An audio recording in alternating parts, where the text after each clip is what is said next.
This Saturday at 7:30 p.m. Eastern Time, 6:30 p.m. Central Time on the Big Ten Network, the 0-1 Akron Zips travel to Memorial Stadium to take on the 1-0 Nebraska Cornhuskers. Matt Rhule and Nebraska are 34.5-point favorites this Saturday, very likely to win. And within that context, in this brief preview, I want to discuss 5 things I need to see from Nebraska. And I think we all, whether you are a Nebraska fan or not, need to see from Nebraska to tell whether or not they are a good team and try to gauge how they will survive or thrive in Big Ten conference play, as that is the next challenge for the Nebraska Cornhuskers here. Their only tough non-conference game, hopefully that is not the case with Akron, but being a 34.5-point favorite, I doubt that's going to be the case. Same thing with Houston Christian. Cincinnati was their only tough non-conference foe by projections.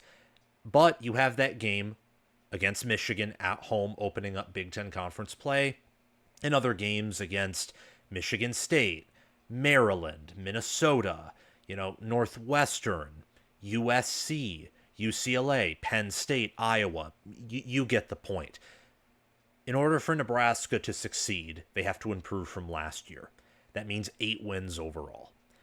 This team needs depth with the schedule to get to 8 wins. They need to improve in some instances to make that the definite outcome or the most likely outcome. So, number one, and before we get to this, make sure to like, make sure to subscribe, make sure to hit the notification bell.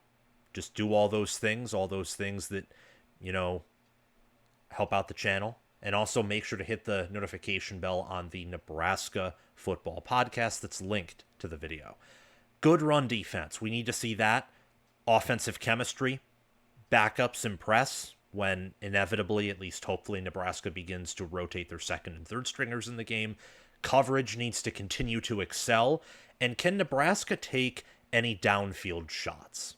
Those are the things that I think Nebraska needs to show me and the college football world in order to help us gauge them as at least a good Big Ten, good Power 4 college football team. Because right now, we don't know exactly. I think that Nebraska is at least the caliber of team they were last year.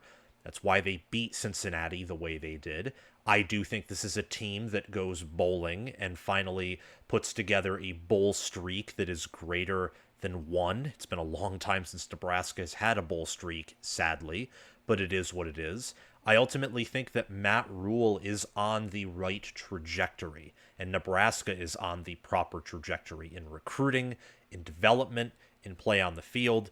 But Nebraska's run defense against Cincinnati, let's be honest about it, it was not good.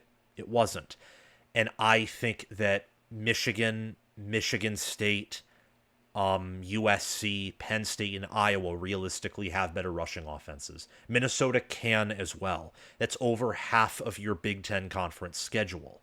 And all of those teams that I just mentioned, all of them probably are better quality teams than Cincinnati. Some of them you play at home in Memorial Stadium, but that game in Arrowhead was essentially a home game. That game was probably louder than Memorial Stadium, and some of those games are on the road. So, in context of Nebraska's schedule and their goals, the run defense is the thing that needs to improve the most.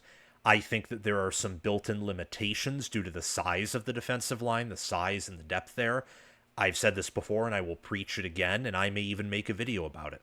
Nebraska's defense, when they rolled out there, it looked like they had 1 defensive lineman and 4 or 5 linebackers out there. And then, of course, the 5 DBs, as we would expect from a 3-3-5. So I don't know how realistic it is to say this run defense could be great. I think they have more permanent limitations up front defensively. They have a much lower ceiling there than I think anywhere else on the field. I think the secondary has a higher ceiling. The special teams has a higher ceiling. The offense, I think has a higher ceiling.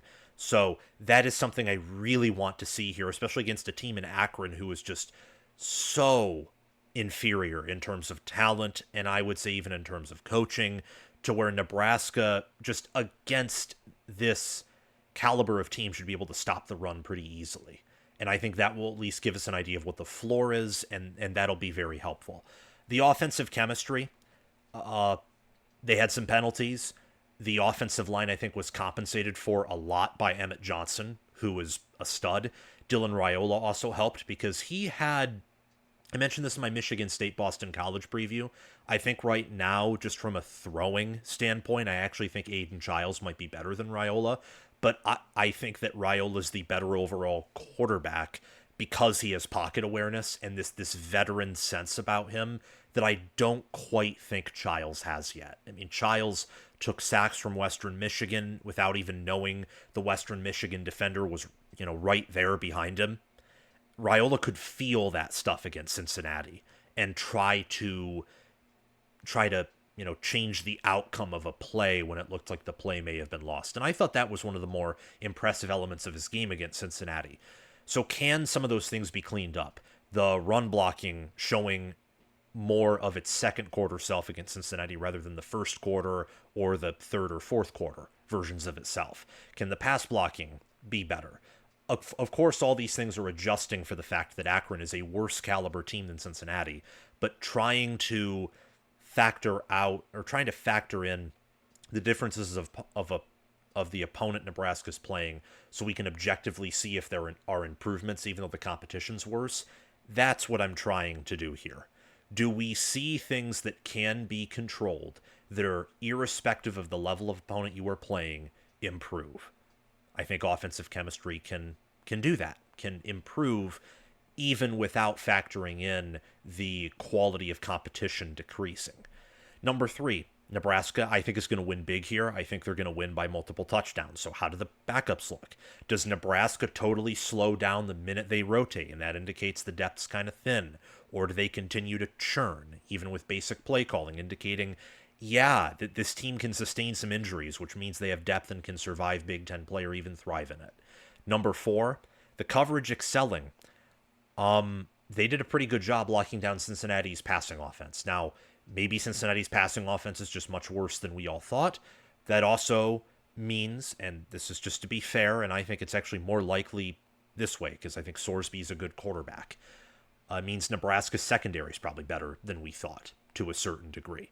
So does that continue here? Do they once again hold an opponent to double digits in passing yards and have a really good day defending the pass? That would be pretty fascinating.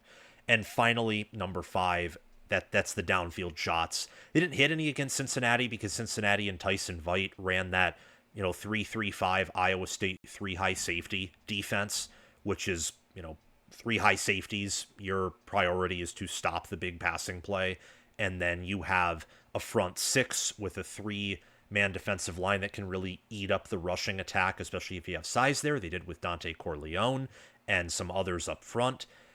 Can Nebraska hit some deep shots against an Akron defense that is not as talented as Cincinnati? And I know that Brooks Austin thinks that Nebraska still doesn't have weapons. Are they SEC, like top-end SEC, top-end Big Ten caliber weapons? I would be in agreement with him there. No, but they're far better weapons than what Nebraska had this year, and the offensive line is better. So I want to see Nebraska take some shots downfield, have some success there. Make sure, again, to like, subscribe, hit the notification bell, comment your thoughts down below, and hit the notification bell as well for my Nebraska football podcast. I will see you all very soon.